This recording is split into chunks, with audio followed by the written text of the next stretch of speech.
Good morning to all students. एक बार फिर से आप सभी विद्यार्थियों का तोदी कॉलेज के यूट्यूब चैनल पर स्वागत है। देखिए बीएससी फर्स्ट ईयर में अपन जिस चैप्टर की बात कर रहे थे वो था आप लोगों का केमिकल काइनेटिक्स, जिसको अपन बोल सकते हैं रासायनिक बलगतिकी, जिसमें अपना जो लास्ट जो हेडिंग डली हुई थी और जो परिभाषा अपन लोगों ने मेंशन कर ली थी वो चीज थी आप लोगों का आभासी कोटि अथवा छद्म कोटि अभिक्रियाएं, स्यूडो ऑर्डर रिएक्शन, जिसकी परिभाषा अपन लोगों ने मेंशन की थी। उसकी अगर अपन बात करें तो वो परिभाषा आप लोगों ने ये लिखी थी कि ऐसी रासायनिक अभिक्रियाएं जिसमें दो या दो से अधिक अभिकारक अणु भाग लेते हों तथा किसी एक अभिकारक अणु की मात्रा को आधिक्य में ले लिया जाए तो उस अणु के सांद्रता परिवर्तन का अभिक्रिया के वेग पर कोई प्रभाव नहीं पड़ता। तो ऐसी अभिक्रियाएं आभासी कोटि अथवा छद्म कोटि अभिक्रियाएं कहलाती हैं। ये चीज आप लोगों ने लिख ली, ठीक है। आगे इसका एक स्टेटमेंट अपन और लिखेंगे, लेकिन उस स्टेटमेंट को लिखने से पहले वो स्टेटमेंट आप लोगों को समझ में भी आना चाहिए। तो अपन लोगों ने क्या बात की थी, माना कोई केमिकल रिएक्शन में रिएक्टेंट मॉलिक्यूल ए, बी और सी ये आपस में क्रिया करके कोई क्या बना रहे हैं, प्रोडक्ट पी बना रहे हैं। क्या बना रहे हैं, प्रोडक्ट पी बना रहे हैं। तो आप लोग मेरे को ये बताइए कि एक रासायनिक अभिक्रिया में अगर 3 रिएक्टेंट मॉलिक्यूल भाग ले रहे हैं तो उस अभिक्रिया के लिए अभिक्रिया की अणुसंख्यता का मान क्या आएगा, तो आपका तुरंत आंसर आना चाहिए सर, आंसर आएगा उसका 3। ये बात बिल्कुल आपकी सही है कि कुल अभिकारक अणुओं की संख्या अभिक्रिया की क्या होती है, अणुसंख्यता। अब अगर मैं आप लोगों से कहूं कि एक रिएक्टेंट मॉलिक्यूल ए, बी और सी, इसमें से अगर सी को मैं किस में ले लूं, आधिक्य में, सी को मैं किस में ले रहा हूं, एक्सेस में, किस में ले रहा हूं, एक्सेस में, आधिक्य में। कौन से रिएक्टेंट मॉलिक्यूल को ले रहा हूं, सी में। तो अगर मैं सी की सांद्रता को परिवर्तित करूंगा तो बताइए क्या अभिक्रिया का वेग प्रभावित होगा, क्या नहीं होगा, मतलब नगण्य प्रभाव उसमें देखने को मिलेगा। परंतु ए और बी की सांद्रता में मैं परिवर्तन करूंगा तो अभिक्रिया का वेग क्या होगा, प्रभावित होगा। तो यही तो अभिक्रिया की कोटि की परिभाषा थी कि उन अभिकारक अणुओं की संख्या जिनके सांद्रता परिवर्तन से अभिक्रिया का वेग क्या होता हो, प्रभावित होता हो। तो यहाँ पे अगर मैं आप लोगों से बात करूं तो सी की बहुत अधिक मात्रा आप लोगों ने ले ली तो इसके सांद्रता परिवर्तन का अभिक्रिया के वेग पर कोई प्रभाव नहीं पड़ता। इसको मतलब इस जो रिएक्टेंट मॉलिक्यूल है इसको अपन किस में शामिल नहीं करेंगे, अभिक्रिया की कोटि में। तो अभिक्रिया की कोटि का मान क्या आएगा, ए और बी, यानी कि अभिक्रिया की कोटि का मान क्या आ गया, 2। तो सामान्यतः एक स्टेटमेंट बनेगा, वो अपन लिखेंगे कि अभिक्रिया की कोटि एवं अणुसंख्यता का मान जिन अभिक्रियाओं के लिए अलग अलग होता है वो जनरली कौन से ऑर्डर की अभिक्रियाएं होती हैं, स्यूडो ऑर्डर रिएक्शन। कौन सी होती हैं, छद्म कोटि अभिक्रियाएं। तो एक स्टेटमेंट अपन बना सकते हैं कि आभासी कोटि अभिक्रियाओं के लिए सामान्यतया अभिक्रिया की कोटि तथा अणुसंख्यता का मान भिन्न भिन्न प्राप्त होता है। क्लियर है। अपन बोल सकते हैं the value of molecularity and order of reaction for pseudo order reaction is different. Clear है। तो ये एक स्टेटमेंट आप लोगों का और बन सकता है कि ऐसी अभिक्रियाएं जिनके लिए अणुसंख्यता तथा अभिक्रिया की कोटि दोनों का मान अलग अलग प्राप्त होता हो वे आभासी कोटि अथवा छद्म कोटि अभिक्रियाएं कहलाती हैं। लेकिन ये आप लोगों की एक जनरल परिभाषा है, ठीक है। अगर आप लोगों को एग्जाम में परिभाषा पूछे तो पहली परिभाषा वो देनी है आपको जो आप लोगों ने कॉपी में मेंशन कर रखी है। उसके बाद में आप लोग फिर लिख सकते हो, अर्थात हम कह सकते हैं कि ऐसी रासायनिक अभिक्रियाएं जिनमें अभिक्रिया की कोटि तथा अणुसंख्यता दोनों का मान भिन्न भिन्न होता हो वे सामान्यतया आभासी कोटि अभिक्रियाएं होती हैं। क्लियर है। आगे आप लोग हेडिंग डालिए आभासी कोटि अभिक्रियाओं के उदाहरण, example of pseudo order reaction. Heading रहेगा आप लोगों का आभासी कोटि अभिक्रियाओं में ही आप लोगों की हेडिंग रहेगी example of pseudo order reaction, आभासी कोटि अभिक्रियाओं के उदाहरण।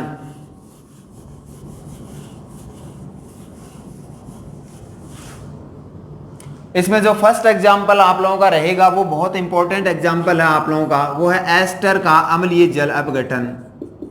क्या है, एस्टर का अम्लीय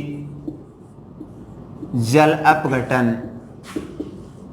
you can say acidic hydrolysis of ester. आप लोग क्या बोल सकते हो, acidic hydrolysis of ester. Clear है। ये अपन बोल सकते हैं acidic hydrolysis of ester.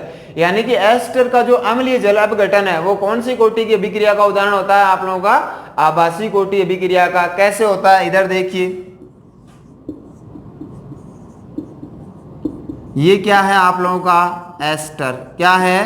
Ester. इसका अपन क्या करवा रहे हैं? जल अपघटन। क्या करवा रहे हैं? जल अपघटन। और इसका माध्यम अपन लोगों ने कौन सा ले लिया है? एसिडिक। दैट मीन्स आप लोग क्या लोगे? H+। कौन सा माध्यम लिया है? H+ किस बात को इंडिकेट करेगा आप लोगों का? एसिडिक मीडिया को, अम्लीय माध्यम को। और यहाँ H2O जो आप लोगों ने लिया है उसको आप लोगों ने किस में ले लिया? एक्सेस। एक्सेस का मतलब किस में ले लिया आप लोगों ने? आधिक्य में ले लिया। तो ये दोनों रिएक्टेंट मॉलिक्यूल आपस में क्रिया करके जो प्रोडक्ट बनाएंगे उसमें एक तो होगा आप लोगों का एसिटिक एसिड। कौन सा एसिड होगा? Acetic acid. प्लस एक क्या बनेगा आप लोगों का? C2H5OH, जिसे आप लोग क्या बोल सकते हो? एथेनॉल। क्या बोल सकते हो? एथेनॉल। यानी कि अगर आप लोग एस्टर का जल अपघटन करवाते हो, कौन सा? अम्लीय जल अपघटन, तो वहां पे प्रोडक्ट बनता है आप लोगों का एसिड और साथ में बनता है क्या आप लोगों का? एथेनॉल। C2H5OH एल्कोहल का क्या होता है? निर्माण होता है। अब देखिए यहां पे आप लोगों ने रिएक्टेंट मॉलिक्यूल एक तो ये लिया है, दूसरा रिएक्टेंट मॉलिक्यूल कौन सा लिया है? H2O। तो अब आप लोग मेरे को बताइए कि इस अभिक्रिया के लिए अणु संख्या वो कितनी आ रही है? आप बोलोगे ये तो सर बहुत आसान सी चीज है, कितने रिएक्टेंट मॉलिक्यूल काम में आ रहे हैं? 1 और 2। तो अणु संख्या का मान क्या आ गया? 2 आ गया। अब अगर मैं आप लोगों से पूछूंगा अभिक्रिया की कोटि, क्या? अभिक्रिया की कोटि, ऑर्डर ऑफ रिएक्शन। तो अब देखिए ऑर्डर ऑफ रिएक्शन की अगर आप लोग बात करोगे तो सबसे पहले आभासी कोटि अभिक्रिया की आप लोगों ने परिभाषा जो लिखी थी उसमें देखिए आप लोगों ने लिखा था कि यदि किसी एक अभिकारक अणु को आधिक्य में ले लिया जाए तो उसके सांद्रता परिवर्तन का फिर अभिक्रिया के वेग पर कोई प्रभाव नहीं पड़ता। तो बताइए यहाँ पे एक तो एस्टर है और एक क्या है? H2O। ये मान के चलिए कि आप लोगों ने एक बहुत बड़ा, जैसे मान लीजिए आप लोगों ने मान लीजिए एक जो पूरा अपना जो बाल्टी होता है उसमें मान लीजिए 5 लीटर आप लोगों ने क्या ले लिया? 5 लीटर तो क्या ले लिया? पानी ले लिया। 5 लीटर क्या ले लिया आप लोगों ने? पानी ले लिया। और उसमें आप लोग जो है उस पानी में अगर अपन बात करें कि उस पानी में आप लोगों ने 100 ग्राम जो है वो क्या ले लिया आप लोगों ने? एस्टर ले लिया। क्या ले लिया? 100 ml मान लीजिए, कुछ भी आप लोग उसकी अमाउंट मान लीजिए। यानी कि आपने बहुत ज्यादा तो ले लिया क्या? पानी। और बहुत कम मात्रा में क्या ले लिया आप लोगों ने? एस्टर ले लिया। तो एस्टर जो है उसकी मात्रा क्या है? कम। और पानी की मात्रा क्या रहेगी? ज्यादा। तो अब पानी की मात्रा को अगर आप लोग 10 ग्राम या 20 ग्राम कम ज्यादा भी करोगे तो अभिक्रिया के वेग पर कोई प्रभाव नहीं पड़ेगा। तो यहाँ पे जो अणु संख्या है वो वैल्यू कितनी आ रही है? 2। लेकिन H2O को एक्सेस में लेने की वजह से, पानी को आधिक्य में लेने की वजह से अब पानी की सांद्रता में अगर आप लोग परिवर्तन करोगे तो उसका अभिक्रिया के वेग पर जो प्रभाव पड़ेगा वो क्या आएगा? नगण्य प्रभाव आएगा। कहने का मतलब इसके रेस्पेक्ट में अभिक्रिया की कोटि का मान क्या आ जाएगा? पर्टिकुलर H2O के संदर्भ में क्या आ जाएगा आप लोगों का? 0 आ जाएगा। तो इस अभिक्रिया के लिए अणु संख्या का मान तो क्या हो गया? 1 और 1 क्या हो गया? 2। लेकिन अभिक्रिया की कोटि का मान बताइए H2O पे डिपेंड करेगा क्या? नहीं करेगा। क्यों? क्योंकि H2O को अपन लोगों ने किस में ले लिया? एक्सेस में ले लिया। क्लियर है? तो अभिक्रिया की कोटि का मान केवल और केवल किस पे डिपेंड करेगा आप लोगों के? एस्टर पे। इसका मतलब अभिक्रिया की कोटि का मान क्या आ गया? 1 आ गया। तो ये बन गया ना स्टेटमेंट। ऐसी रासायनिक अभिक्रियाएं जिनके लिए अणु संख्या तथा अभिक्रिया की कोटि दोनों का मान अगर यदि अपने अभिक्रिया की कोटि और अणु संख्या का मान अगर अलग अलग प्राप्त होगा तो ऐसी अभिक्रियाएं कौन सी होंगी? इन अभिक्रियाओं को अपन कौन सी अभिक्रियाएं बोलते हैं? आभासी कोटि अथवा छेदम कोटि अभिक्रियाएं। क्लियर है? तो यहाँ पे जो आप लोगों को याद रखना पहला एग्जाम्पल वो क्या रहेगा? एस्टर का अम्लीय जल अपघटन। और आप लोग गलती कहाँ करोगे एग्जाम में?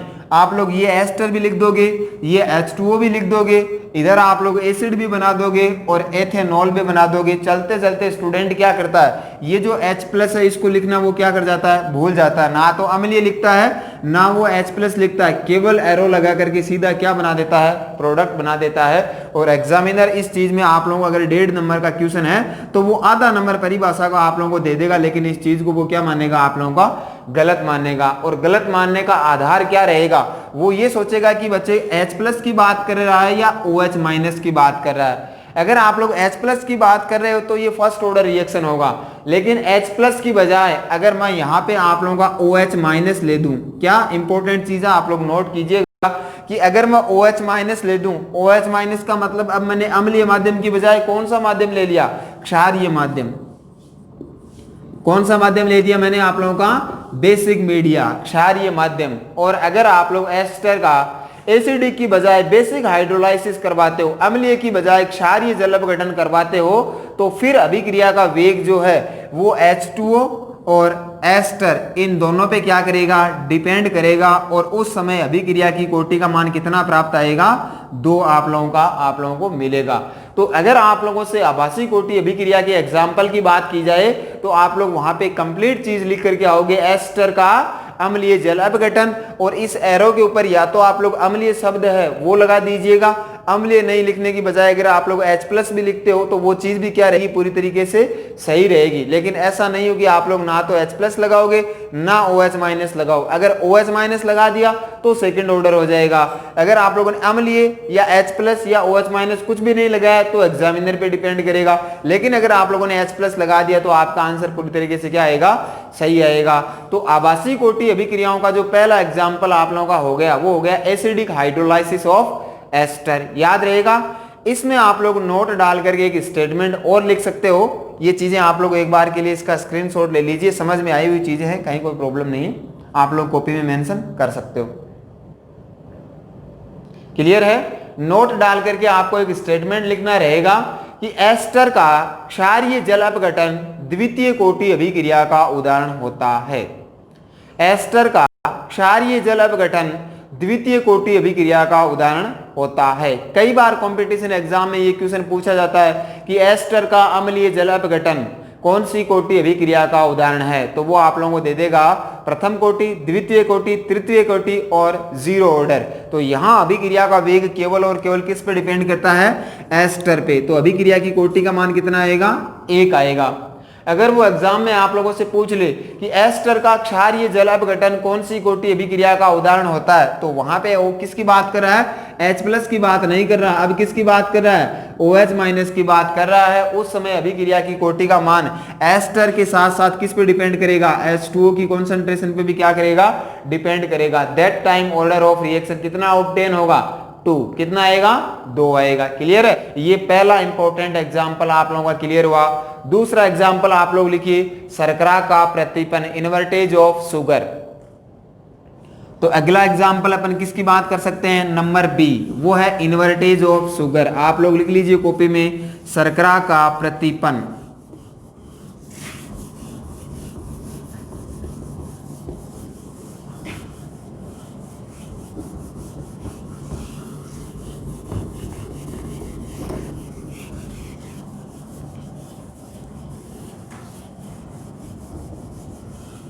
ये भी एक आप लोगों का इंपॉर्टेंट एग्जाम्पल है, शर्करा का प्रतिपन कई बार आप लोगों से पूछा जाता है।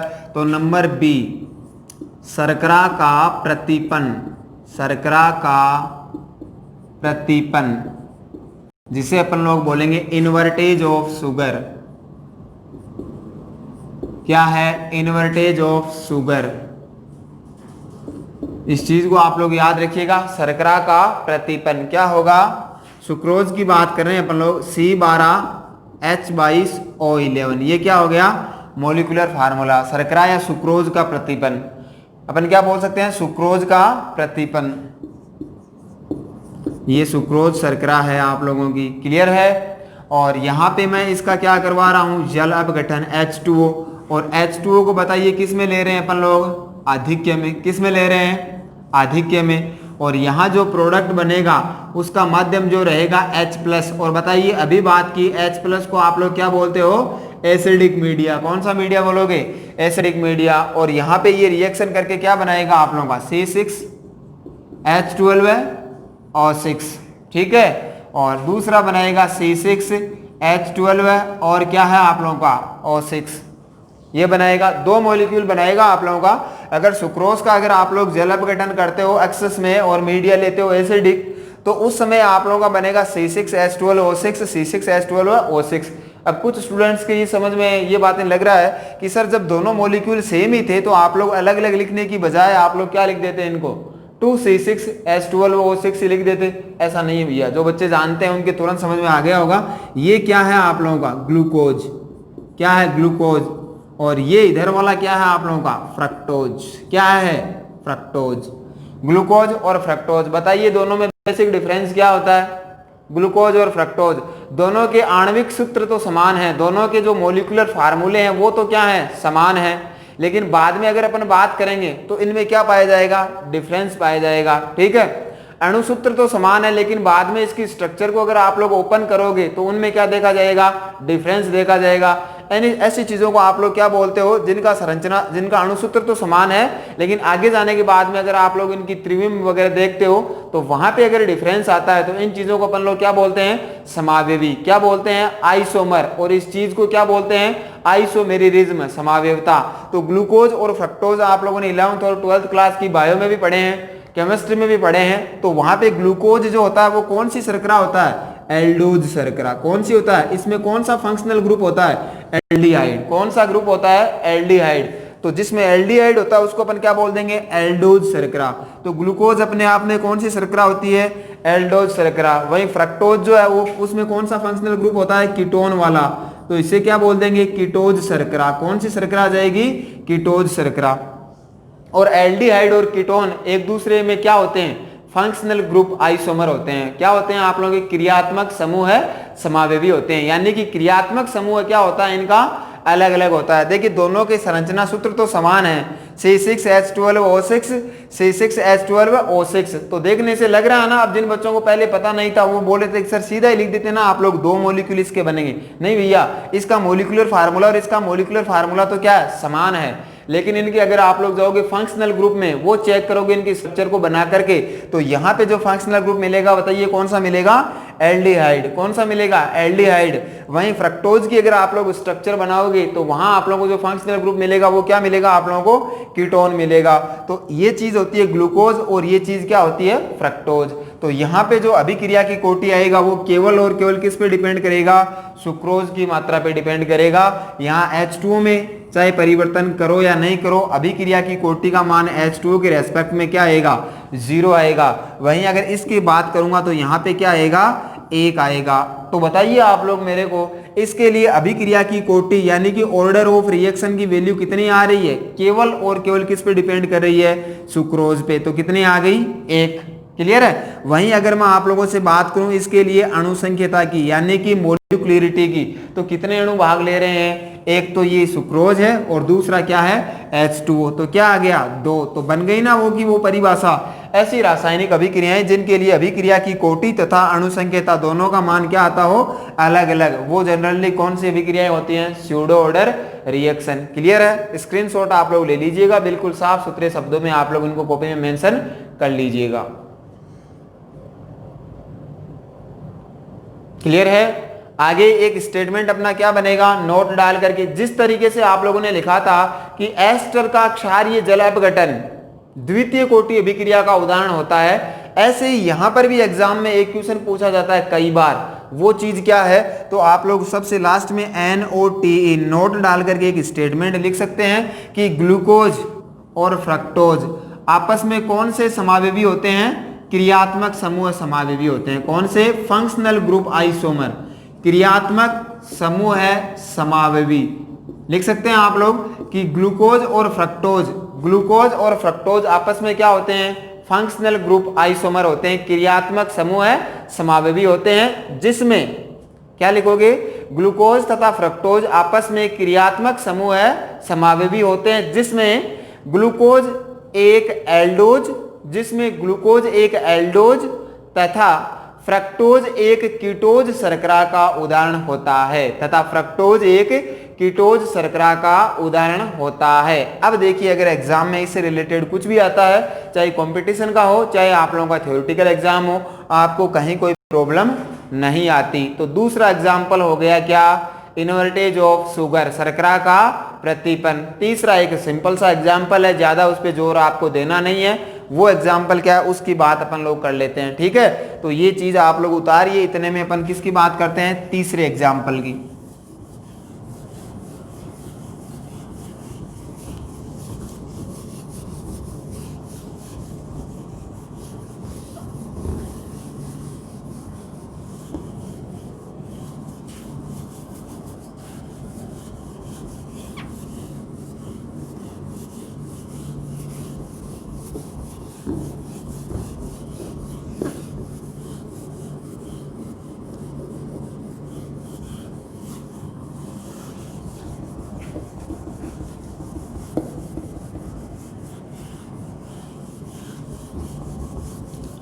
देखिए नेक्स्ट एग्जाम्पल, ठीक है।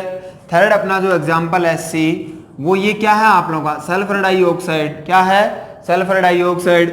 और अगर मैं इसकी रिएक्शन करवा देता हूं किससे आप लोगों का O2 से, क्या है सल्फर डाइऑक्साइड के दो मॉलिक्यूल हैं प्लस O2 गैस है। और ये O2 गैस बताइए किस में है आप लोगों का एक्सेस में, किस में है एक्सेस में, किस में है आप लोगों का एक्सेस में। इसको अगर आप लोग गर्म करते हो तो यहाँ पे बनेगा सल्फर ट्राइऑक्साइड, क्या बन जाएगा सल्फर ट्राइऑक्साइड, क्या बन जाएगा सल्फर ट्राइऑक्साइड। तो अभिक्रिया का वेग है वो O2 की जो है मात्रा पे डिपेंड नहीं करेगा, केवल किस पे डिपेंड करेगा सल्फर डाइऑक्साइड पे। तो ये भी एग्जांपल किसका हो जाएगा आप लोगों का आभासी कोटि अभिक्रिया का। इतना इंपॉर्टेंट नहीं है, अगर आपके एग्जाम में इस तरीके से आ गए कि आभासी कोटि अभिक्रियाओं को उदाहरण सहित समझाइए, तब अगर आप लोगों का क्वेश्चन 2.5 नंबर का है तो 3 एग्जाम्पल दे दीजिए, उसमें आप लोग जो 2 मैंने नोट लिखवाए वो लिख दीजिए, डेफिनेशन दे दीजिए दोनों, तो आप लोगों के नंबर नहीं कटने वाले। बाकी कंपटीशन एग्जाम के हिसाब से 2 ही चीजें इंपॉर्टेंट हैं, एक तो एस्टर का अम्लीय जल अपघटन और दूसरा आप लोगों को जो मैंने बताया शर्करा का प्रतिपन, जहां से एग्जाम में क्वेश्चन पूछे जाते हैं। ये हुआ आप लोगों का तीसरा टॉपिक जिसे अपन लोगों ने बोला स्यूडो ऑर्डर रिएक्शन। आगे अपन नेक्स्ट टॉपिक की बात करते हैं।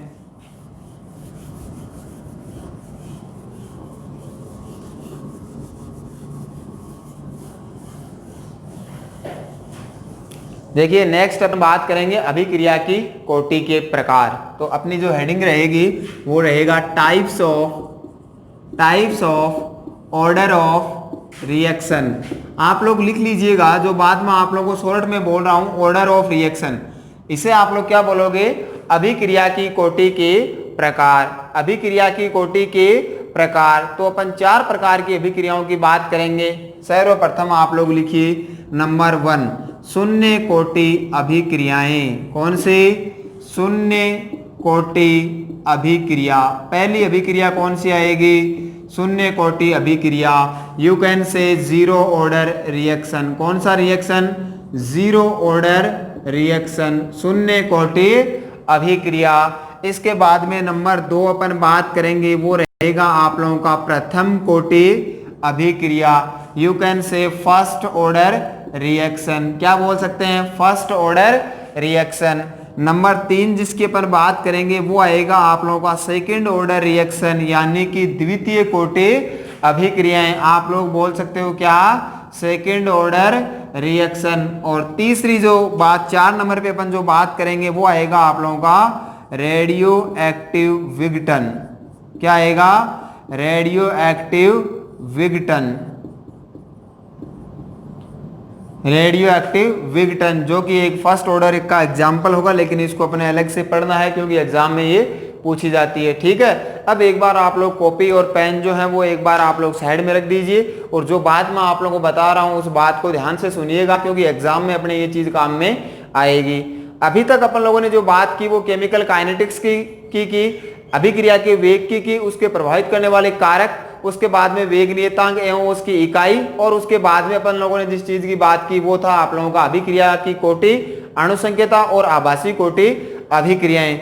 ये बातें अपन लोगों ने कर ली। इन चीजों को आप लोग ध्यान से पढ़िएगा, और उसके बाद में जो मेजर अपनी जो हेडिंग है वो अब है, बड़े क्वेश्चन यहां से स्टार्ट होंगे।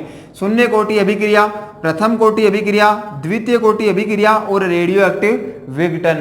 तो आगे की जो क्लास आएगी उस क्लास में मैं आप लोगों को ये बताऊंगा कि चाहे कोई सी भी कोटि की अभिक्रिया हो, अपने को उसको पूरी तरीके से कंप्लीट किस स्टेप में पढ़ना है, किस तरीके से पढ़ना है, किस फ्लो में पढ़ना है।